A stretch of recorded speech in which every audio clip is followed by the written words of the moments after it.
zůstaneme. Přesuneme se trošičku východněji na Dětvu, Podpolaně, konkrétně na Hrochoť. Pozveme si sem typickou cigánskou muziku, kteří jsou pokračovatelé vynikající hrochoťské muziky Marciho Berkyho Paláča. K této muzice se vyne také příběh přímo tady ze Strážnice. Před mnoha lety přijela právě muzika Marciho Berkyho Paláča sem do Strážnice. Vystoupili z vlaku a začali hrát už na nádraží. Hráli celý pátek, hráli celou sobotu, hráli celou neděli, hráli po cestě na nádraží, kde je vyprovázelo obrovské množství strážničanů, nasedli do vlaku, měli ještě obrovský aplaus, když nasedali do vlaku, hráli potom celou cestu domů. Dámy a pánové, najít muziku, která v současné době vyhrála 3 dny zadarmo, to už opravdu není možné. Přesto k nám přijela tahle ta muzika.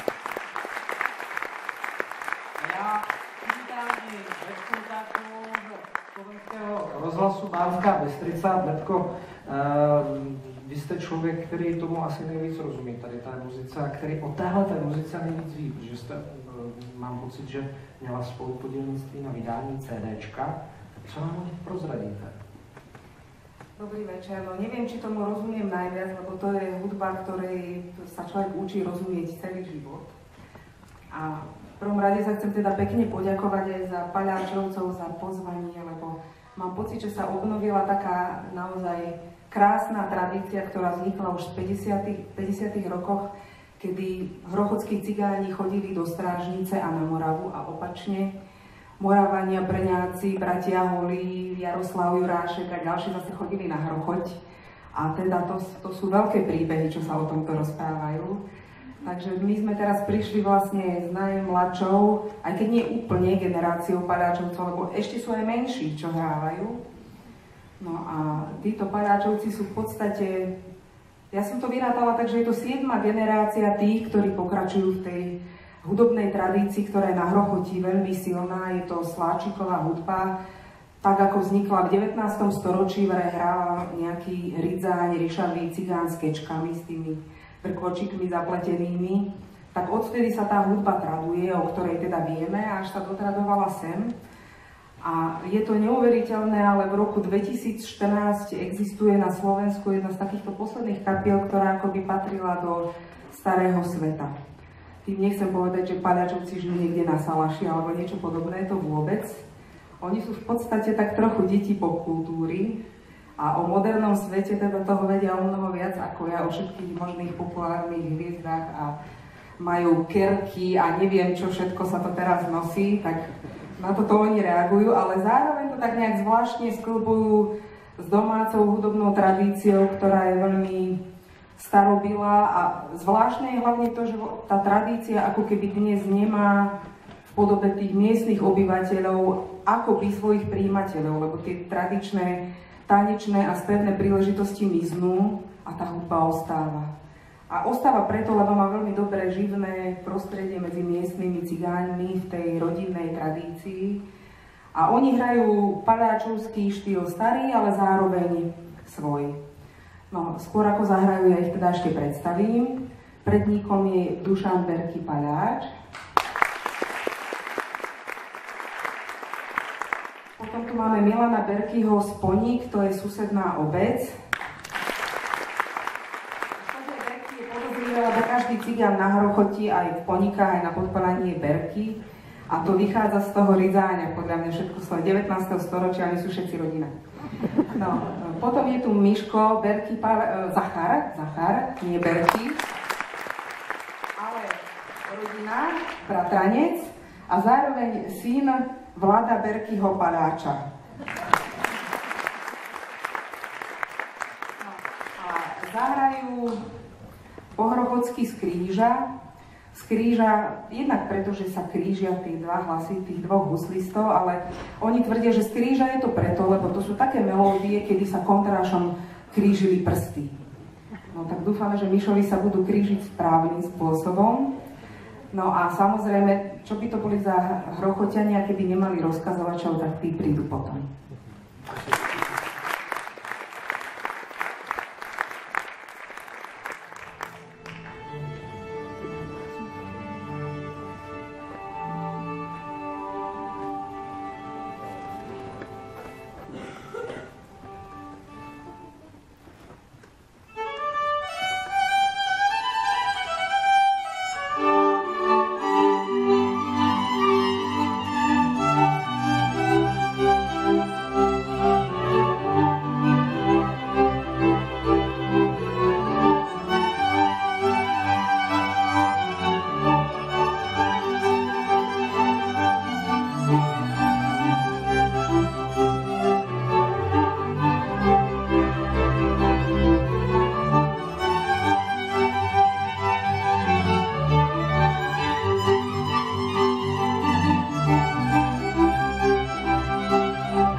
rozkazovači super, Hrochoť taky super, já se přiznám, že svého času jsem byl na Hrochoti u jedných známých, které tam máme a oni do mě dali pořád hřatvo a já si Hrochoť teda, já vždycky říkám, že mám ohromnou spoustu zážitků, ale skoro žádné si nepamatuju.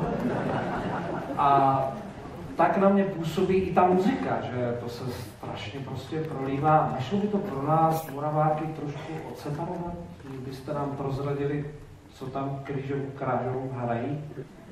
No ale práve v tom je ten kód, že sa to nedá. My sami nevieme. Lebo my...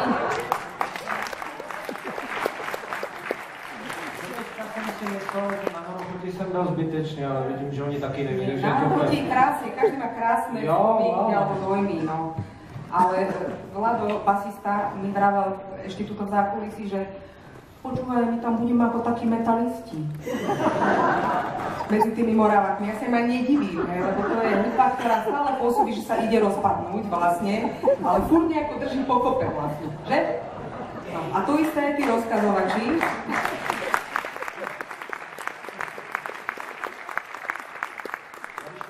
Poslouchám si, připadám jako mentalista. Že? No, ťažké je to dešifrovať, lebo ja neviem, či ste si všimli, ale proste tí hrochotskí chlapi majú enormne vyvinuté sebavedomie v tom, že oni sa neobťažujú počkať, kým sa tá melódia skončí, alebo nastúpiť v tom istom tempe, alebo tónine. Oni proste začnú hocikedy, v hociakom tempe a v hociakej tónine a skúška odvahy pre kapelu je ich chytiť. Ale chytali dobre, nie?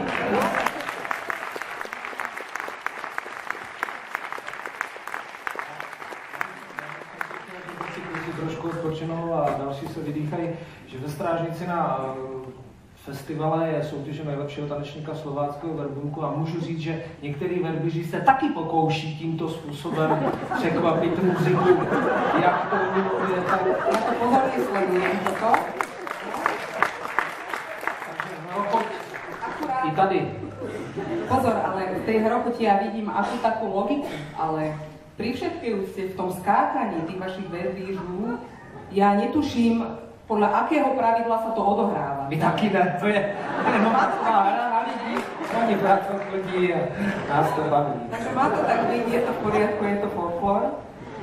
No ale predtým, ako zahrajú cigáni ďalšie svoje číslo, tak možno, že by sme sa mohli trochu zasvetiť do toho, ako tá hudba funguje, lebo naozaj ona pôsobí tak, že zdánlivo nedrží spolu, ale stále je akoby spolu. No a teda múdri ľudia, teoretici hovoria, že vraj celý ten spôsob toho cifrovania vychádza z hry pastierských hudobných nástrojov, lebo Hrochot je pastierská obec, vznikla na Valaskom práve, čiže aj tých pastierských hudobných nástrojov tam bolo a je veľa. No a viete, ako sa to kedysi robilo, tie píšťaly? Ladilo sa to tak, že ja neviem, mal mierku 2 prsty, tak každé 2 prsty urobil dierku a už ako to ladilo, tak to ladilo, hovoríme tomu prirodzené ladenie. No a je zvláštne, že tí padáčovci sa tiež tak nejak ladia v tom prírodzenom ladení a v tom vytrvávajú dodnes, čiže niekomu to znie falošne, ale ja vždy hovorím, to je v systéme. Keď ste ochotní to akceptovať v indickej hudbe, musíte aj v hrochotskej. No, tak, no, a na základe, že? No, a teda tá muzika bola vždycky sláčiková, cymbal sa tam nikdy nejako neuplacíroval, bolo veľmi krátke obdobie, kedy bol taký pokus, ale veľmi rýchlo stroskotal. A v podstate to základné fungovanie je také, že je tam akoby jeden predník, ktorý sa nejakým spôsobom prekára s niekým, kto je akoby aj druhý predník, by sme to mohli tak nazvať, to znamená, nie je tam také, že prvý hlas a druhý hlas. A každý si tú melódiu ozdobuje po svojom, pričom častokrát sa to ozdobovanie úplne vzdiali akoby tej melódii, keď to tak mám povedať zjednodušene. Dobre hovorím, Dušan, že? Inak je neuveriteľné, ako oni kývu hlavami a pritom noty nepoznajú ani nič, hej?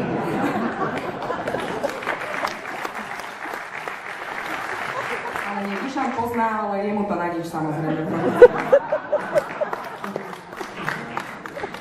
No a teda tú melódiu si takýmto spôsobom prizdobujú a keby ste to rozobrali na drobné, tak v tých hustistických melódiách sú také hudobné akoby priečnosti, ktoré by sa mohli nazvať chybami v klasickej hudobnej teórii, ale na Hrochoti to má byť tak. Tak možno, Dušan, zahraj nejakú iba hladkú melódiu, necifruj, a potom zahráš s ciframi.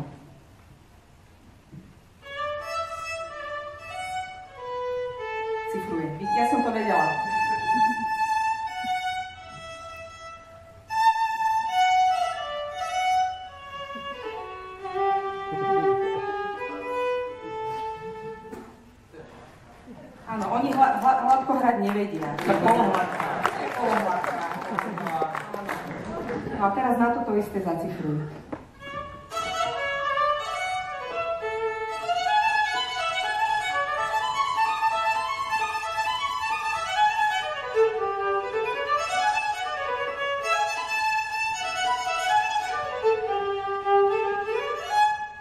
Jasně, to byla úplně stajná melodie.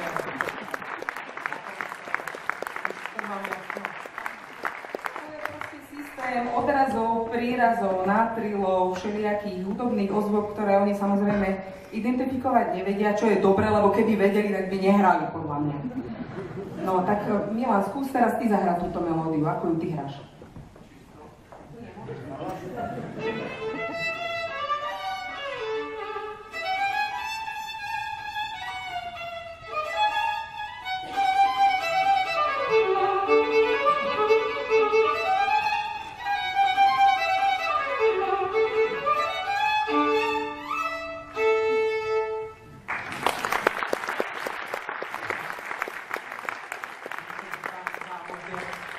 Stejná melodie? Áno, stále sme v tej istej opere. Jo.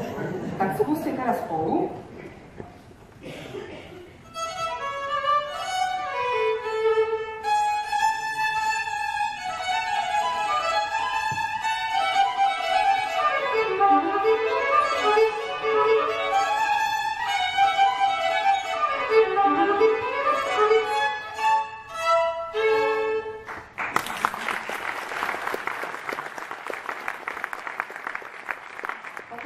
Ďalej s prievodným nástrojom. Na hrochoti sa hrávala malá a veľká kontra, čo ale nemuselo súvisieť s veľkosťou nástroja. Samozrejme ide o spôsob hrania, ale takým najpríznačnejším rytmickým modelom by som povedala je niečo, čo sa veľmi ťažko zapisuje do nôt, ale hrochotania majú na to perfektnú pomôcku, hrochotskí muzikanti, a oni to volajú, že kukavriky. Kukavriky je onomatopoický výraz. Kukavriky, kukavriky. Zahraj.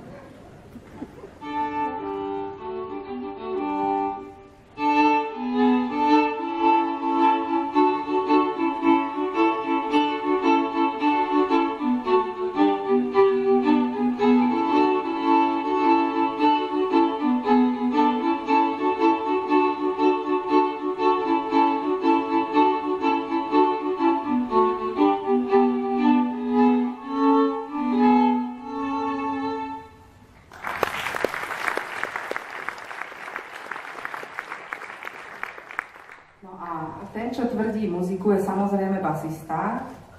Najväčšia autorita v tejto kapele, lebo však otec, čo si na vyberajú, že?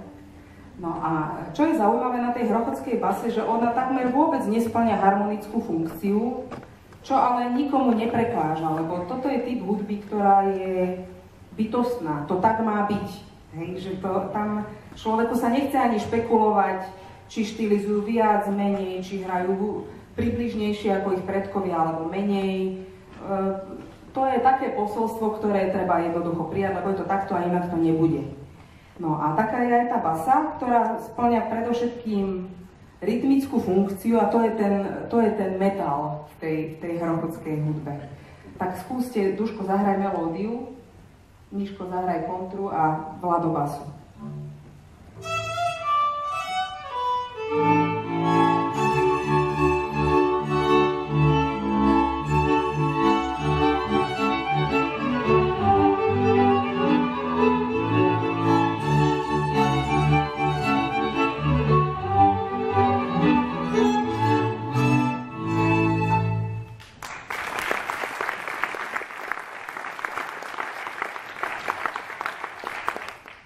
Takže teraz by padáčovci zahrali nejaké svoje pesničky, nejaké takéto kukavriky a potom aj do vysoka. A potom prídu rozkazovači, tých by som rovno aj predstavila, lebo to je niečo, čo som zabudla urobiť. Takže spievali vám už raz Milan Mazuch, Kubík.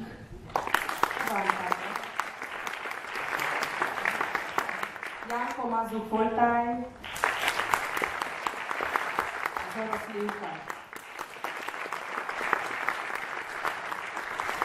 No a rozkazovať, či tak, ako to má byť. To Vlado vždy hovorí, že oni nevedia, čo sa bude spievať, čo sa bude hrať, ale oni si to z očú čítajú. Tak sledujte, či si budú hľadiť do očí, lebo keď nie, tak to nie je dobré. Dámy a pánové, jestli tohleto někdo z vás pochopil, čekám vás u baru a poručím vám panáka, každému z vás, kdo to pochopil, protože Betko, já jsem ti chtěl říct, u nás je taky ledění na 2 prsty. My na 2 prsty pijeme. Vždycky říkáme, nalej mi tak na 2 prsty. A když to přežneš, tak říkám, dolej to, tak pojď. Ale to je u nás.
Tady ho brání.